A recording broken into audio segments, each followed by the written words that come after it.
Hello and welcome to the class 9th online chemistry classes. And in this video, we will discuss the topic 4.5 atomic number and mass number from chapter number 4 structure of the atom from class 9th NCERT science book. But before starting this chapter, let us discuss the table point 41 which has given the different valencies and electronic configuration of elements. So in table 4.1, composition of atoms of the first 18 elements with electron distribution in various cells are given. Here the name of elements will be given, their symbols are given, their atomic number, then number of protons कितने हैं उसमें, then number of neutrons, number of electrons and their distribution of electrons in K, L, M and cell. And in the last valency is given. So let's start from the hydrogen atom, that is H. Atomic number is 1 and the number of proton is 1. No neutron is there in hydrogen atom and only one electron is there. So one electron will be filled in K cell. So this table has all the electronic configuration as we have seen in the figure earlier. जो earlier topics में हमने देखी है figure, उसके according ही electronic configuration given है. तो ये table आपको पूरी तरह से याद करना है. जैसे हम इसमें से रेंडमली ऑक्सीजन ले लेते हैं. ऑक्सीजन का एटॉमिक नंबर 8 है, नंबर ऑफ प्रोटॉन्स भी 8 है, नंबर ऑफ न्यूट्रॉन्स भी 8 है और नंबर ऑफ इलेक्ट्रॉन्स भी 8 है. जरूरी नहीं होता कि नंबर ऑफ न्यूट्रॉन सेम हो, लेकिन नंबर ऑफ प्रोटॉन्स और नंबर ऑफ इलेक्ट्रॉन्स हमेशा इक्वल हो. और आप यहाँ पे ध्यान दें तो आपको पता चलेगा कि जितने नंबर ऑफ प्रोटॉन्स दे रखे हैं उतना ही उसका क्या होता है, एटॉमिक नंबर. तो हम डायरेक्टली ये भी कह सकते हैं कि atomic number is equal to number of protons in an electrically neutral atom. कि नंबर ऑफ प्रोटॉन्स के बराबर होता है. अब जिसमें हम डिफरेंस देख लेते हैं, यहाँ पे ध्यान दें कि मान लीजिए सोडियम ले लेते हैं हम. सोडियम का एटॉमिक नंबर 11 है. इसका जो हमारे पास नंबर ऑफ प्रोटॉन्स है वो भी 11, लेकिन नंबर ऑफ न्यूट्रॉन्स जो होंगे वो 12 हो जाते हैं यहाँ पे. तो अगर हम इसका मास निकालते हैं इन दोनों को ऐड करने के बाद तो क्या निकलेगा, 23. तो atomic number is equal to number of protons. अब देखिए नंबर ऑफ न्यूट्रॉन डिफरेंट है और यहाँ पे नंबर ऑफ इलेक्ट्रॉन फिर से सेम आ जाता है. और इलेक्ट्रॉनिक कॉन्फ़िगरेशन करें 2 8 1, तो इसकी वैलेंसी क्या होती है 1. तो यहाँ पे जिसके आउटर मोस्ट सेल में 8 इलेक्ट्रॉन होंगे उसकी वैलेंसी 0 होती है. जिसके आउटर मोस्ट सेल में 7 या 7 6 5 इलेक्ट्रॉन है उसमें 8 में से माइनस करके वैलेंसी हम निकालते हैं. जबकि 1 2 3 में हम जितने इलेक्ट्रॉन्स आउटर मोस्ट सेल में प्रेजेंट होते हैं as in case of metal, वही उनकी वैलेंसी हम कंसीडर कर लेते हैं. तो इस टेबल की नॉलेज से ही हमें पता चलेगा कि एटॉमिक मास और जो एटॉमिक नंबर होता है वो क्या होगा. ये डिस्कस कर चुके हैं हम. तो we know that protons are present in the nucleus of an atom. हमें पता है कि जो प्रोटॉन्स हैं वो कहाँ पे प्रेजेंट होते हैं, एटम के न्यूक्लियस के अंदर. तो it is the number of protons of an atom which determines its atomic number. और ये number of protons he atom में जो उसका एटॉमिक नंबर बताता है. An atomic number is denoted by the symbol Z. Symbol Z से हम atomic number को डिनोट करते हैं. All atoms of an element have the same atomic number Z. जितने भी एटम्स होते हैं एक एलिमेंट के, उन सबका एटॉमिक नंबर Z होगा. जैसे हम ऑक्सीजन ले लेते हैं, ऑक्सीजन का एटॉमिक नंबर 8 है. तो सभी एटम्स का, चाहे एक एलिमेंट क्या हुई वहां पे ऑक्सीजन, और जितने भी एटम्स हम ऑक्सीजन के देखेंगे उन सबका एटॉमिक नंबर 8 ही होगा. So in fact elements are defined by the number of protons they possess. तो elements को हम define करते हैं number of protons से जो उनके अंदर होते हैं. For hydrogen Z is equal to 1 because in hydrogen atom only one proton is present in the nucleus. Hydrogen के लिए जो एटॉमिक नंबर यानी Z होगा वो 1 होगा क्योंकि एक ही प्रोटॉन न्यूक्लियस में प्रेजेंट होता है. Similarly for carbon Z is equal to 6. जो कार्बन के लिए एटॉमिक नंबर है वो 6 होगा. Therefore the atomic number is defined as the total number of protons present in the nucleus of an atom. तो एटॉमिक नंबर की definition हुई वो क्या हुई कि atomic number is defined as the total number of protons present in the nucleus of the atom. जो हम table को अंदर डिस्कस किया था ये वही है कि जितने प्रोटॉन्स होते हैं वही एटॉमिक नंबर होता है किसी भी एटम या एलिमेंट का. Then we move on to the topic 4.5.2, that is mass number. Mass, atomic mass भी मैंने बताया था कि अगर हम नंबर ऑफ प्रोटॉन्स को और नंबर ऑफ न्यूट्रॉन्स को ऐड कर देते हैं तो मास नंबर मिल जाएगा. तो after studying the properties of the sub atomic particle of an atom, we can conclude that mass of an atom is practically due to protons and neutron alone. कि जितने भी हमने प्रॉपर्टीज पढ़ी है सब atomic particle की, तो हम ये कंक्लूड कर सकते हैं कि जो मास है प्रोटॉन्स और न्यूट्रॉन का, अगर उसे ऐड कर देते हैं वही मास एटम का भी होगा, क्योंकि इलेक्ट्रॉन्स का जो मास होगा वो नेग्लिजिबल माना जाता है. So these are present in the nucleus of an atom. ये कहाँ पे प्रेजेंट होते हैं? न्यूक्लियस में प्रेजेंट होते हैं. Hence protons and neutrons are called nucleons. तो इसी वजह से जो प्रोटॉन्स और न्यूट्रॉन्स हैं उन्हें क्या बोला जाता है? न्यूक्लियंस कहा जाता है, क्योंकि ये दोनों कहाँ पे प्रेजेंट होते हैं? न्यूक्लियस में. Therefore the mass of an atom resides in its nucleus. तो जो मास होता है एक एटम का वो न्यूक्लियस में होगा. For example, mass of carbon is 12 U because it has 6 proton and 6 neutrons. कि जो मास है कार्बन का वो 12 यूनिट U है, क्योंकि उसमें 6 तो प्रोटॉन है और 6 न्यूट्रॉन है, तो 6U plus 6U gives 12U. Similarly, the mass of aluminium is 27U. जो मास एल्यूमिनियम का है 27U है, जिसमें 13 प्रोटॉन है और 14 न्यूट्रॉन्स है. इन दोनों को ऐड कर देंगे हम तो क्या मिल जाता है हमें? एटॉमिक मास के mass number. The mass number is defined as the sum of total number of protons and neutrons present in the nucleus of an atom. तो मास नंबर क्या होगा? Sum of the total number of protons and neutrons present in the nucleus of an atom. कि वो सम होगा किसका?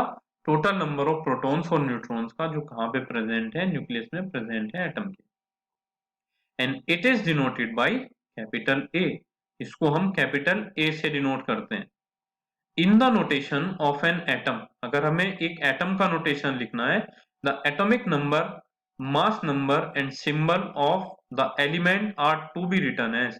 जो symbol है atomic number और मास वो किस तरह से लिखा जाता है कि सिंबल ऑफ एलिमेंट यहाँ पे आएगा, मास नंबर ऊपर की तरफ आता है यानी सुपर स्क्रिप्ट ने, और सब स्क्रिप्ट ने एटॉमिक नंबर आएगा. तो इसको हम अगर x को कोई भी एलिमेंट मान लेते हैं तो a ऊपर है यानी मास नंबर और z नीचे है, क्या है? ये एटॉमिक नंबर होता है. For example nitrogen is written as 14n7, यानी 14n7 का मतलब है कि atomic number of nitrogen is 7 and its atomic mass is, और मास नंबर इज 40. तो इस तरह से हम कैलकुलेट कर सकते हैं. अगर हमें पता है, एक फॉर्मूला बन जाता है यहाँ पे कि A is equal to Z plus N, यानी n को अगर हम न्यूट्रॉन मान लेते हैं स्मॉल n से, तो न्यूट्रॉन को अगर हम Z से Z में ऐड कर देते हैं तो एटॉमिक मास मिल जाता है. तो उसकी हेल्प से हम डिफरेंट कैलकुलेशंस करते हैं. Let's take this example. If number of electrons in an atom is 8, कि अगर नंबर ऑफ इलेक्ट्रॉन्स एक एटम में 8 है, and number of proton is also 8, और नंबर ऑफ प्रोटॉन्स भी 8 है, तो what is the atomic number of atom? वो नंबर ऑफ एटॉमिक नंबर हमें बताना है. हमें पता है पहले भी कि number of electrons and protons are equal, कि इसमें क्या होते हैं? इलेक्ट्रॉन्स और प्रोटॉन्स का नंबर इक्वल होता है. An atomic number is equal to number of protons, तो 8 ही उसका क्या होगा? एटॉमिक नंबर होगा. And what is the charge of atom? क्योंकि इक्वल एंड अपोजिट चार्ज है, दोनों बराबर है, तो चार्ज जो होगा एटम का वो 0 होगा. With the help of table 4.1, find out the mass number of oxygen and sulfur atom. कि टेबल जो 4.1 है उसकी हेल्प से मास नंबर आपको कैलकुलेट करना है ऑक्सीजन एंड सल्फर का. उसमें नंबर ऑफ प्रोटॉन्स को नंबर ऑफ न्यूट्रॉन के साथ ऐड कर दीजिए तो दोनों का आपको मास निकल के आ जाएगा. And we will move on to the next topic, that is 4.6 isotopes. अब in nature a number of atoms of some elements have been identified. कि नेचर में बहुत सारे एटम्स जो हैं एलिमेंट्स के वो हमने आइडेंटिफाई किए हैं, which have the same atomic number but different atomic mass number. ठीक है, डिफरेंट मास नंबर्स. कि हमने कुछ एलिमेंट्स उनमें से क्या है कि एटॉमिक नंबर तो सेम है लेकिन उनका जो मास है वो डिफरेंट है. For example take the case of hydrogen atom, कि अगर हम हाइड्रोजन एटम का केस लेते हैं तो it has 3 atomic species, namely protium 1H1, यानी प्रोटियम में हाइड्रोजन का एटॉमिक नंबर भी 1 होगा और मास भी 1 होगा। Whereas in deuterium it will be H या D से रिप्रेजेंट करते हैं हम इसे, जिसमें एटॉमिक नंबर 1 और मास 2 होगा। एंड ट्राइटियम जिसमें T से रिप्रेजेंट करते हैं हम इसे, और हाइड्रोजन यानी 1 और 3, इसका एटॉमिक नंबर तो 1 है और मास क्या होगा 3, यानी इनके अंदर 2 न्यूट्रॉन्स इसमें होते हैं, 1 न्यूट्रॉन इसके अंदर होता है, जबकि 0 न्यूट्रॉन प्रोटियम के अंदर प्रेजेंट होते हैं। तो elements having the same atomic number but different atomic masses are known as isotopes. Example given है. See the next example, the atomic number of each one is 1 but the mass number is 1, 2, 3 respectively. Explain कर चुके हैं. दूसरे examples क्या है इसमें? The other such examples are carbon, इसमें carbon 12 and carbon 14 के नाम से एटॉमिक नंबर इन दोनों का सेम है, लेकिन एटॉमिक मास डिफरेंट है। ऐसे क्लोरीन होता है 17 यानी 35, क्लोरीन 35 और क्लोरीन 37 होता है। So on the basis of these examples isotopes are defined as the atoms of same element having the same atomic number but different mass number। ठीक है, और इसके बेसिस पे हम क्या एक्सप्लेन करते हैं कि आइसोटॉप्स को हम डिफाइन कर सकते हैं एक ही एलिमेंट्स के वो एटम्स जिनका एटॉमिक नंबर सेम होगा बट मास नंबर डिफरेंट होता है। तो therefore we can say that 3 isotopes of hydrogen atom namely protium, deuterium and tritium present होता है इसके अंदर। So many element consist of a mixture of isotopes, बहुत सारे एलिमेंट में मिक्सचर ऑफ आइसोटॉप होगा। Each isotope of an element is a pure substance, और हर एक आइसोटॉप एलिमेंट का एक प्योर सब्सटेंस होता है। The chemical properties of isotopes are similar but their physical properties are different. Chemical properties उनकी similar होती है लेकिन physical properties different होती है। So chlorine occurs in nature in 2 isotopic form. Chlorine 2 isotopic form में होता है। The masses is 35U and 7U, 37U in the ratio of 3:1. इस रेशो में 3:1 के रेशो में। Obviously the question arise, what should we take as the mass of chlorine atom? तो अब हमें मास क्या लेना चाहिए क्लोरीन एटम का, ये क्वेश्चन आ जाता है। तो उसमें हम एवरेज एटॉमिक मास कैलकुलेट कर लेते हैं क्लोरीन एटम का on the basis of about data. यानी अगर हम 100% में से 75% तो क्या होगा 35 U यूनिट्स आता है और 1% ये होगा। तो एवरेज एटॉमिक मास निकालने के लिए फॉर्मूला है कि यहाँ पे हम पहली आइसोटॉप का मास रखते हैं और उसकी परसेंटेज कितनी है उसे लिख लेते हैं, यानी 75/100, और उसे दूसरे एलिमेंट के मास और उसकी परसेंटेज से मल्टीप्लाई करके ऐड कर देते हैं। तो जो ओवरऑल इसका मास निकल के आता है 30.5 U आता है, और इसी वजह से क्लोरीन का जो मास है वो 35.5 U लिया जाता है। So the mass of an atom of any natural element is taken as the average mass of all naturally occurring atoms of that element. तो जो मास है एक एटम का किसी भी नेचुरली एक्टिंग एलिमेंट का, वो उसका एवरेज मास लिया जाता है कि कितना जो एलिमेंट्स जिस एलिमेंट्स में वो एग्जिस्ट करता है उनका एवरेज मास ले लेते हैं हम और उसी को यूज करते हैं।